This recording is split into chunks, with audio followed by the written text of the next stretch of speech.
రోజు ఎన్టీఆర్ని సర్వనాశనం చేయటమే కాదు, జూనియర్ ఎన్టీఆర్ 2009 ఎన్నికల్లో తిప్పుకున్నాడు. యాక్సిడెంట్ అయి ప్రాణం బాగొట్టినటువంటి పరిస్థితిలోకి వచ్చాడు.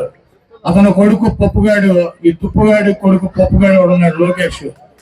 వాడికి తా అంటే తందానా అంటాడు. వాడికి పుట్టినరోజుకి చావుకి కూడా తేడా తెలవనటువంటి పనికిరానటువంటి వెధవ వాడు. వాడిని తీసుకొచ్చి ఆ తెలుగుదేశం పార్టీకి ముఖ్యమంత్రిని చేయాలి, అధ్యక్షుడిని చేయాలని చెప్పి ఆ ఎన్టీఆర్ జూనియర్ ఎన్టీఆర్ చిన్నాని మీద అనేక కుట్రలు చేసి అతన్ని అనేక రకాలుగా ఇబ్బంది పెట్టేటువంటి పరిస్థితి ఉంటుంది. ఎన్టీఆర్ని పెద్ద ఎన్టీఆర్ని కానీ చిన్న ఎన్టీఆర్ని కానీ అభిమానించేటువంటి ప్రతి వ్యక్తి కూడా ఈ దొంగ, ఈ 420 గాడు అయినటువంటి చంద్రబాబుని గొయ్యి తీసి గోతులో కనుక పాతి పెట్టినట్లయితే ఆ పార్టీ రేపు ఎన్టీఆర్ చేతిలోకి వెళ్తుంది. కానీ ఈ పనికి మాలినటువంటి చంద్రబాబుని లోకేష్ ని గెలిపించినట్లయితే ఆ ఎన్టీఆర్ ను కూడా అనాదన చేసి ఆ ఎన్టీఆర్ ని కూడా బయటకి గెంటి ఈ పంది కుక్కలు ఈ పార్టీని ఆక్రమించుకుని పేదల పొట్టగొట్టి వీళ్ళు సంపాదించుకుని కోటాను కోట్ల రూపాయలు సంపాదించుకుని ఈయన మద్దతుదారులు బతికేటువంటి పరిస్థితి ఉంటుంది.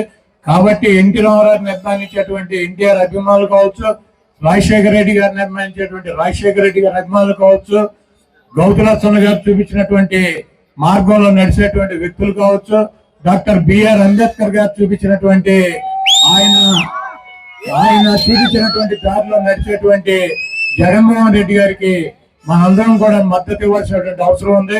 ప్రజలను నమ్ముకుని, దేవుణ్ణి నమ్ముకుని మీ ముందుకు వచ్చి నేను మంచి చేశానని చెప్పి మీరు భావిస్తే నాకు ఓటేయమని చెప్పి అడిగేటువంటి జగన్మోహన్ రెడ్డి గారిని అత్యున్నటువంటి స్థానంలో కూర్చోబెట్టి మళ్ళీ ముఖ్యమంత్రిగా చేయాలని చెప్పి మీ అమూల్యమైనటువంటి ఓటు 120 సార్లు మీకోసం అనేక బటన్లకి 2,50,000 కోట్ల రూపాయలు మీ పేద ప్రజల అకౌంట్లకు ఇచ్చినటువంటి జగన్మోహన్ రెడ్డి గారి కోసం ఒక్కసారి బూత్కెళ్ళి 2 బటన్లు నొక్కి ఫ్యాన్ గుర్తు మీద శాసనసభ్యుడిగా నన్ను, పార్లమెంటు సభ్యుడిగా వచ్చేటువంటి జగన్మోహన్ రెడ్డి గారు పంపించేటువంటి వ్యక్తిని గెలిపించాలని చెప్పి ఈ చంద్రముఖిని ఆ ఈవీఎంలోనే ఈ ఒక్కసారి కనుక బంధించినట్లయితే 2029కి ఈ రాష్ట్రానికి పట్టినటువంటి దరిద్రం వదిలిపోతుంది. ఇంకెప్పుడు కూడా మనకి జీవితంలో చంద్రబాబు అనేటువంటి ఫేస్ గానీ, ఆ పేరు గానీ, ఆ బొమ్మ గానీ కనపడకుండా అంతరించిపోతుందని చెప్పి తెలియజేస్తారు.